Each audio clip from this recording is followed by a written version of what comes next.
This program is sponsored in part by the National Catholic Society of Foresters.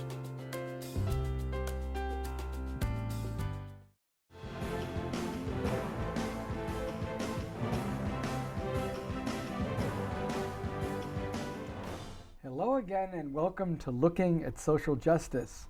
I'm Jim Grant, your host, and it's been my privilege to be doing this particular program for almost a year. And it's been a wonderful experience of meeting people who are very much committed in so many different ways to committing to social justice, usually right here in the San Joaquin Valley. One guest that we're going to visit with right now is Liza Apper, who is an oblate of the Order of St. Benedict. She is committed to the Catholic Worker commitment that comes to us from Dorothy Day. She does this out of her home, which is the St. Benedict Catholic Worker house, with her husband Bryan Apper. And we have done shows with Liza and Bryan here at the diocese going back to 1998. And I looked at the file and I see programs that we did, and I even have a clipping here from the paper in which Juan Esparza Loera talks about a hot meal just at the right time from an article in 2001 talking about the ministry of the Catholic Worker at the corner of M and Fresno, serving meals outside of the Fresno County Jail. Liza, it is so good to have you back on our program, but I want to have you begin by telling us something about Dorothy Day, because we don't want to move on to the one topic of this grief education support group without making sure we know that it's all in the spirit of the servant of God, Dorothy Day. Tell us about Dorothy. Well, I joined the Catholic Worker in the summer of 1970. Oh my God. I had just graduated from Catholic high school, and former priest and nun were starting a Catholic Worker house, and I was listening to a radio show on KPFK in Los Angeles, and he asked if anybody would like to volunteer. So I said, oh my gosh, I'm not doing anything with my summer. I had 12 years of Catholic education. I had never heard of Dorothy Day. So he was the one, Dan Delaney, who educated me and brought me into the movement. And as the Jesuits would like to say about their volunteer corps, I was ruined for life. About Dorothy Day, I just want to mention one thing is Pope Francis. We always try to fit Pope Francis into the program because he's an easy fit. When the Pope came to us in 2015 to visit and speak to the Congress, he chose 4 great Americans to be his basis of conversation with the Congress. He chose to talk about Abraham Lincoln, Dr. Martin Luther King Jr., Dorothy Day, and Thomas Merton. So in that moment, to have him speak, I just want to read one thought that he offers. In these times when social concerns are so important, I cannot fail to mention the servant of God, Dorothy Day, who founded the Catholic Worker movement. Her social activism, her passion for justice and the cause of the oppressed were inspired by the gospel, her faith, and the example of the saints. Will you follow in Dorothy's footsteps? Tell us what it is that in Fresno, basically what Catholic Worker has done out of the St. Benedict Catholic Worker movement house, your home, a little bit about that. Then we'll talk about this program that you have done now since 2013. But let's do something about other work that you've done, Liza. Well, I actually met Dorothy Day when I was 20. Tell us about Dorothy. I was living at the Los Angeles Catholic Worker, and ironically, I'm a Los Angeles native, but ironically, Dorothy had come by Greyhound bus. She was going to go to a demonstration in Fresno for the United Farm Workers. And she stopped first she liked to visit her houses, so she stopped first at the LA house on her way to Fresno. Little did we know that some 20-something years later, I would be living in Fresno. And Dorothy did go to that demonstration with Catherine Morris of the LA Catholic Worker and was arrested in Fresno County and spent 3 weeks in Fresno County Jail. There's a very famous photo of Dorothy holding her jail gown that all her inmates signed, because when you're 76 years old and you're in county jail, that's a miracle, because most people are either reformed or dead by 30. Yeah. And so they couldn't believe that this little old lady was in Fresno County Jail. So when they released her, they wanted the jail dress back. And she said, no, I'm not giving it to you, because those are my friends signed that. And they said, well, you're not being released until you do. And she said, well, I'm 76 years old. I have lots of time here to sit. And so they gave her the dress, and today it's in the archives of Marquette University. And we just thought it was an honor and privilege. It was the site of, Fresno was the site of her last arrest for social justice. And so it was very natural for us to form a Catholic Worker House. And Dorothy also was a Benedictine oblate of St. Procopius Abbey in Illinois, and was a devout oblate. And so being oblates, we said, well, we'll name the house St. Benedict Catholic Worker. And it was easy to transition to the jail because that's where Dorothy had spent time. Wow. And so our mission was to greet and provide food and conversation to people visiting, people leaving, being released, and homeless folk that were in the area of downtown. And so we've done that for 21 years.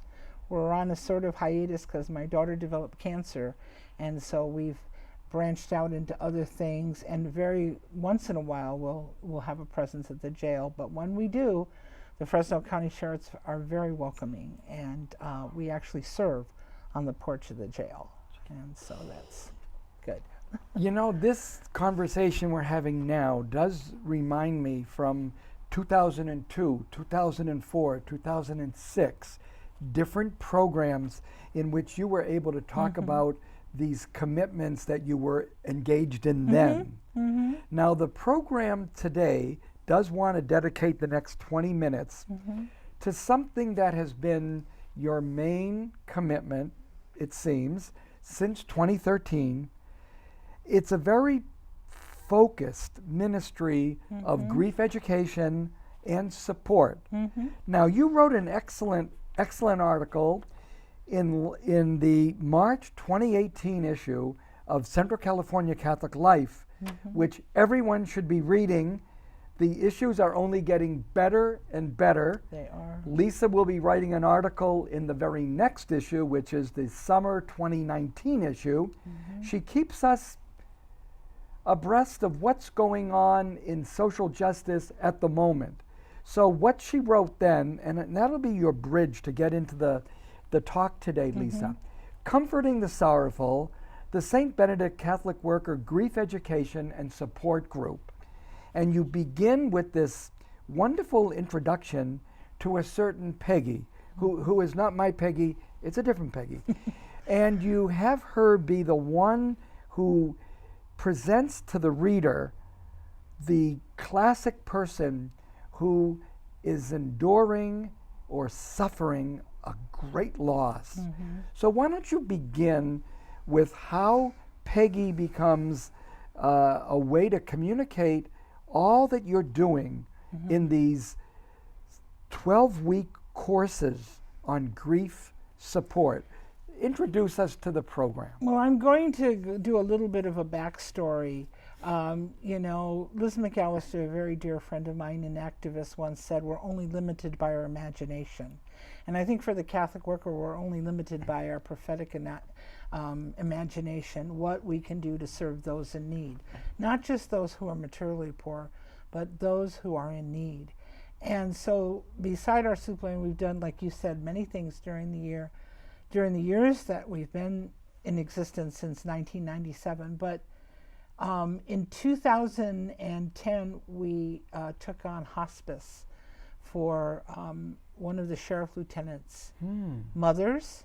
He was in need and didn't have help, so we helped his mother in her final journey home, and then he was also ill, and a very, very dear friend. In fact, he really got our approval at the jail with the captain. Oh, wow. And was just a wonderful man, very supportive of our Catholic worker, and he was diagnosed with COPD and had nowhere to turn. And so we did in-house care for him while he was making his final journey home to God. As a result of our own grief and mourning, we found that there was nothing that was substantially healing for those who were grieving. There were support groups where people just talked, and that's fine, but there were 25 people in an hour, and nobody got enough. And there was no education as to what do you do when you're in the supermarket and you see a spaghetti sauce your mother used, and you find yourself in tears thinking about how do you recover from that? How do you get through that? And there was nothing that would teach those tools. Because we were at the jail serving soup at the time, and we took a hiatus to do that hospice, then we thought, I thought we need, when we decided to do the hospice for the lieutenant, for his mother and for him, when we made that decision, we felt a little guilty because that isn't traditionally what Catholic workers do. So I looked up in the diaries of Dorothy Day. And actually, Dorothy Day did hospice for her common law husband, Foster Batterham, the father of her child. He had been in a second relationship after Dorothy with a woman named Nanette, and she got cancer. And so Nanette called Dorothy, and she said, I heard you help people. Could you help me? My. So for the next year, Dorothy moved into their small New York apartment, and she took care of Nanette until she died. And we said, Dorothy, you're guiding us. This is what we need to do to take care of this lieutenant and his mother. And so that's what we did. We felt she really guided us because you're not limited by a soup line or certain work, but as the need arose. So we did that hospice work, and we had done it before with homeless folk also. But really, for the next couple of years, we were really involved in that. And so when the lieutenant died, like I said, I turned to the grief community and found a grief therapist named Dr. Alan Wolfelt, Wolfelt, W-O-L-F-E-L-T. He has a Center for Loss and Life Transition in Fort Collins. And I found a book of his, and it was called Understanding Your Grief, and it had a journal with it. And I said, oh my gosh, we can do this. We can help people. Because the Catholic worker is very centered on the corporal and spiritual works of mercy. Comforting the sorrowful, being there for them is really what Dorothy envisioned and what the gospel demands of us. So I went for training. I've had 300 plus hours under study with Dr. Allen, and started the first grief group in the fall of 2013, and we are now in the fall of 2019 that we're starting our 12th group, which will begin on September 11th, 2019. And this preparation with Dr. Allen is something very important that people appreciate. This is like going to the major person in this field. Tell us about his connection with the royal family and how after the death of Diana, he was able to be healing to the princes and still is able to do things internationally over grief. What did he do with the royal family? Well, one of the things that connected our Catholic worker with Dr. Allen's work is he's very much into the charism of hospitality, which was Dorothy's core, okay?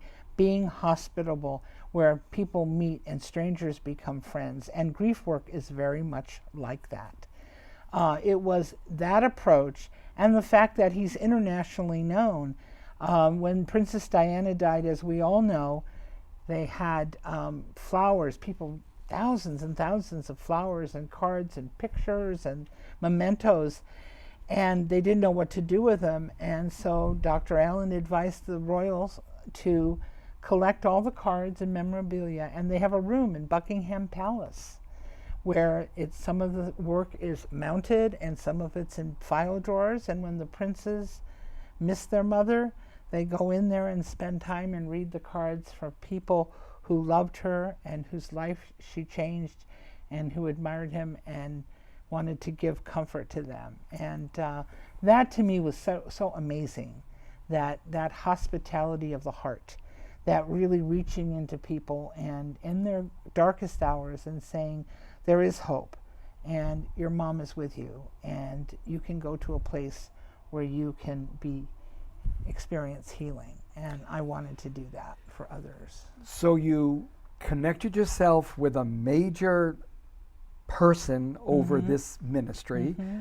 So it helps people appreciate when you want to do a ministry, it's not enough to have goodwill and the desire to serve, and I really want to help these poor people. Yeah. One needs a preparation. Yeah.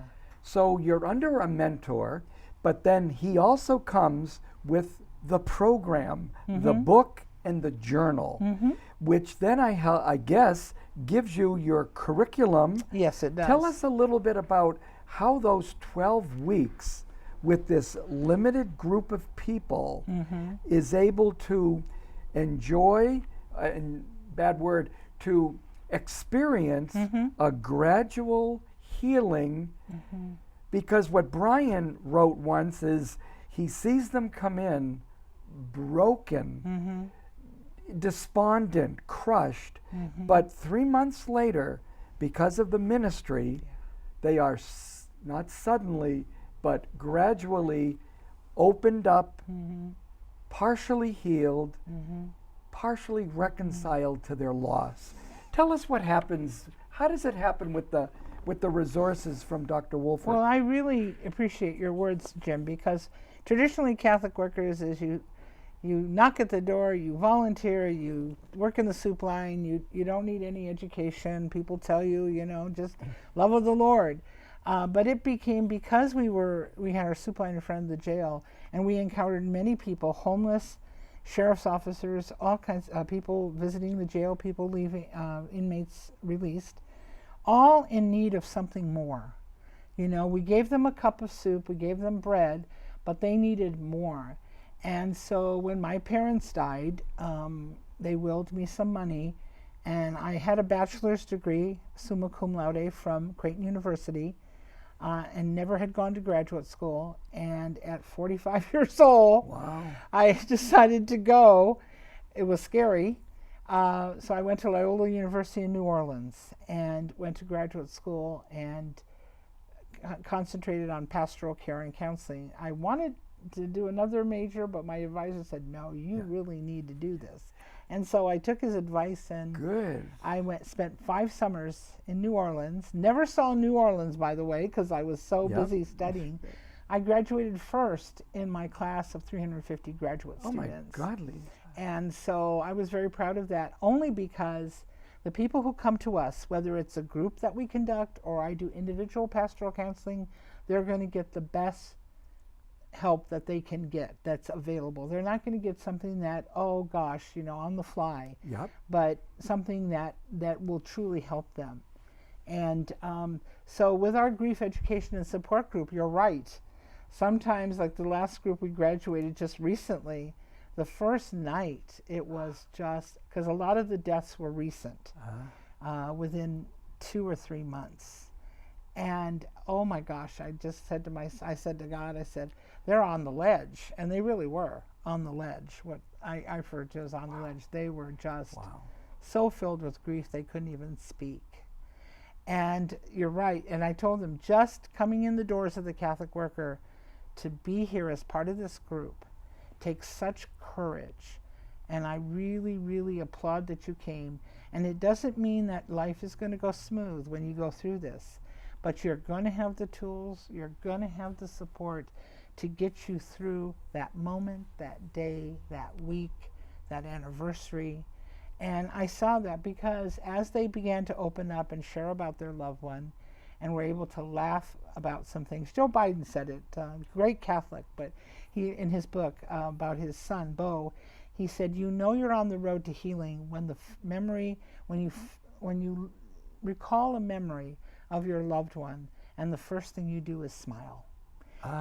You may cry too, but the first thing you do is smile. And that's the road to healing, that they can remember something about their loved one and smile. And so I see that, and their lives are so changed. And we don't, after the 12-week course, we don't leave them hanging. The last Monday of every month, we have an open group, and they can come and share on any topic or anything that they, and sometimes we have celebrations, cookie exchange at Christmas, and swim party in the summer, but all within, checking in. How you doing? What's going on? Your successes in dealing with your grief and your struggles. And so that's a real important part, and it has blessed our community, because we see how very precious life is, and that we have this one precious life that God wants us to live. And I tell my people, you don't need to jump in the grave with your loved one. Your loved one isn't about death, it's about life. And, death ends a life but not a relationship. And it's getting them in touch with that relationship and integrating that into their life that really gives them a new purpose for living, and an exciting way to look at the things that are really important in their life now, that they've experienced the ultimate sadness, the ultimate tragedy, the death of somebody they love. Before we look at the 12 sessions, give us a capsule now of when it's going to begin, which is September 11th, the address, where they'll want to be, how they'll register, what they can do prior to September 11th to be in touch with you. So do the, how would I say it? Do the promotion for the program now, so that we don't cut short the time and not have a chance for you to make your plea for registrants. How do they register? Well, the St. Benedict Catholic Worker Grief and Education and Support Group this year will start Wednesday evening, September 11th, 2019. The time frame is 7 to 9 p.m. at night, and it's at the Catholic Worker House, which is 4022 North Sherrill, Cheryl Avenue in Fresno, 93705. We're at the intersection of Marks and Ashland. The group is only limited to 10, because we want people to have time to share. And so you can call and reserve a spot now. The number is 559-229-6410. You can leave a message with your name and phone number, and I will get back to you and connect and put you on the list. If we fill up, which we usually do, then we also offer one in the spring. So, but I would suggest doing it right away, because our fall one fills up quite, and I just don't want to have 11 or 12 people. So 10 people, it's 2 hours. The first hour or 50 minutes is looking at the book Understanding Your Grief, and by each chapter each week, and then looking at the journal and reflections on the writing, because it's a heavily writing based. That doesn't mean people are pressured to write. They can if they don't, if they want to. If they don't, if they feel more comfortable sharing, or if they don't feel comfortable sharing. We're very accepting as to where people are at, so people don't have to do certain things.